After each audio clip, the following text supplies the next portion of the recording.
everyone, welcome back to my channel. For those of you who don't know me, my name is Hennessy and I started this channel to talk through all things investing in Dominican Republic, traveling, and working from home. In today's video, we're going to talk about how you can manage your Airbnb in Dominican Republic while living somewhere else. In my case, I live in New York, so I'm super excited to share with you some tips and tricks that can help you manage, your Airbnb. So before we get started, when you are investing in Dominican Republic with the purpose of utilizing that property for short-term rental, you have two options, right? You can either manage the property yourself on Airbnb, or you can look for a property management company. Now, I don't have much experience working with a property management company, so I can't say much. I do know that in average, they do charge anywhere between 20 to 30% of any rentals coming in, but I don't have much experience. What I do have experience with is managing the property myself through Airbnb. So I'm gonna walk you guys through some tips and tricks that you can utilize yourself to be able to manage your own property if that's something that you wish to do. So I think the most important thing is definitely having the time to be able to manage your property. There's going to be a lot of things that, you're going to have to communicate with clients or communicate with people that are going to be helping you. So make sure you do have the availability in terms of, maybe always on your phone, or if you're always on a computer type of thing. It just makes it a lot easier to have that communication. But to get started, one of the things that you will have to do if you are going to manage your own property is hire a cleaner. Now, I've been doing Airbnb now for a little over 2 years, so 2.5 years or so. And I've been through like 4 different people that have cleaned my properties for me. So I think that, not only hire one cleaner, but have a backup cleaner that you can utilize just in case that person is not available. So in my case, I pay my cleaners based on when they actually go and clean. And so if they go clean a property, I usually pay them depending on, as I mentioned, I've had 2 properties, so because they're different sizes, I pay a little bit more for one than the other, but it's all based on them going in and cleaning. Now, as I mentioned, I've had 4 cleaners in the last couple of years, but really, the reason they probably would come to me and say, hey, I can no longer continue to clean for you, has been because they are looking for a more steady job. As you know, with Airbnb, it's all seasonality based, and there's ups and downs. There's months that they're making even more than they would make with just having a job while working like a couple of days out of the month. But then there's months where obviously things are slow. So I totally get it in every one of those instances, and I've been lucky enough to always be able to find someone just off of word of mouth. My family, I do have family that lives in Dominican Republic, so they would like refer someone to me. I would say definitely always have a backup. I do have one lady that has been my backup literally since the beginning. If there's by any chance something goes wrong, or like the person that mainly cleans for me is not available, I know that I can always hit her up, and of course with enough time, because she does have a job, and just be like, hey, can you go clean for me? And I know she's my backup. So definitely not only have your one main cleaner that you're like hiring, but also have a backup cleaner.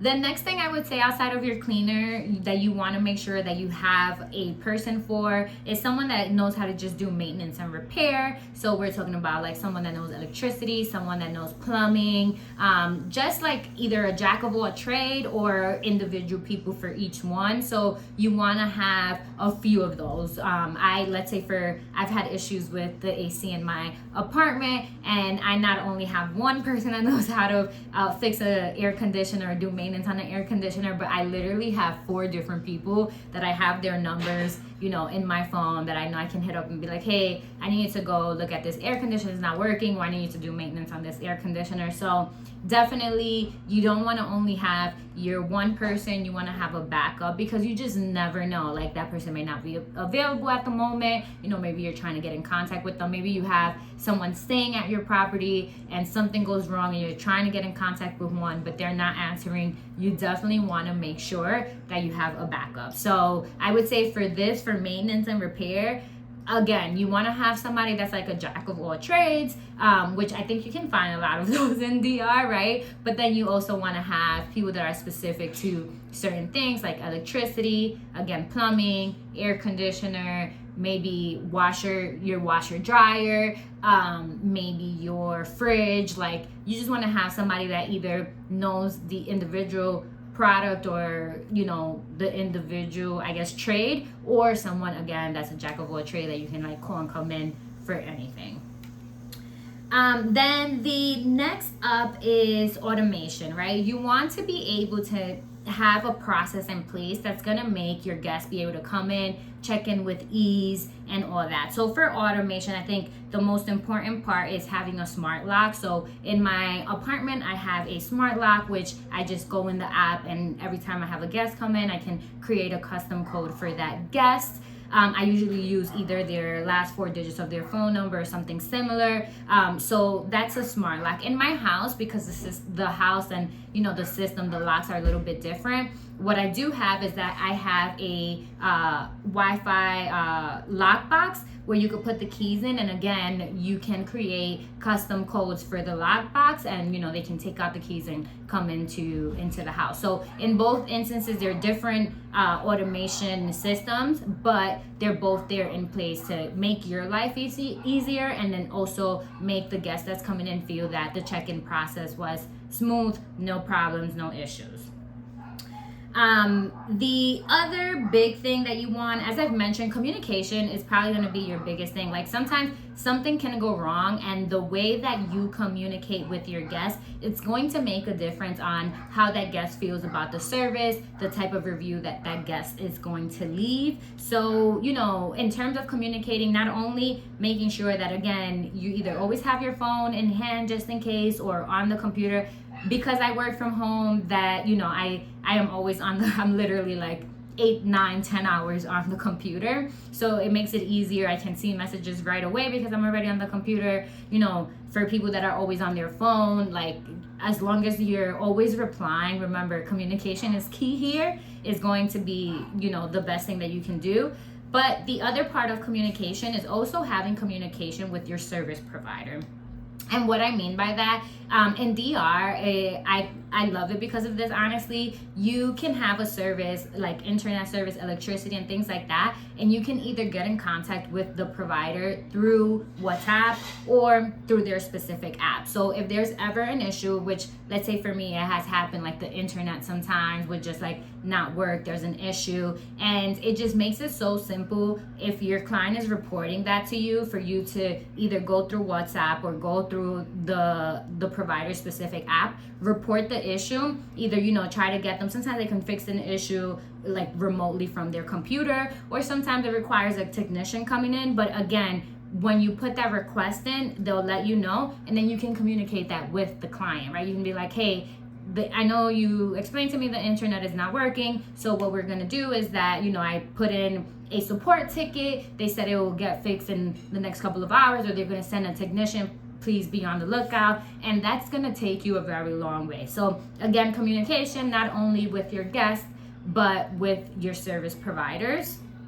The other thing that's gonna make your life easier, not only for you, but also for your cleaners, is to have like a closet or an area where you have a lot of supplies, or you have stock up linens, because that's gonna make your turnover so much easier. So like in my case, in my house, I actually have a room in the backyard that's like completely, like when I say completely stocked up, I wish I was in DR right now so I can make a video on it. I think maybe I'll introduce a video if I have one on my phone, but I have literally a whole room just stocked up with everything that I could possibly need to do a quick turnover. And what I mean by that is that I have extra linens. Of course, like the person that cleans is supposed to wash the linens, but let's say that you have someone checking out at 12 and you have someone checking in at 3, and sometimes it just becomes very difficult to be able to wash everything, right? Especially when you can sleep multiple people, that means multiple beds, you know, sheets, towels, and everything, and you just may not have enough time to wash and dry everything. So in this case, because the turnaround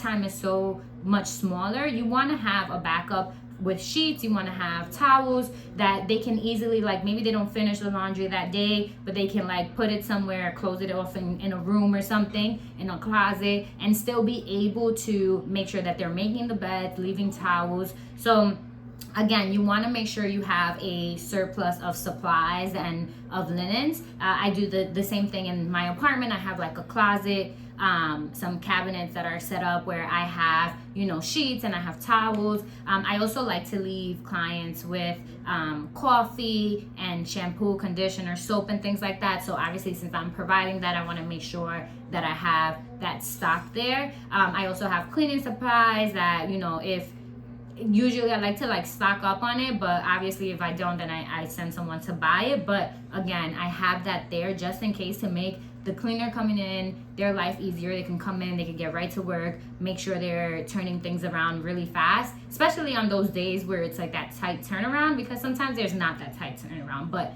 it's specifically for those days. So again, make sure you have a closet or a room somewhere, or depending on your property, you just want to make sure you have something where you have things stocked up.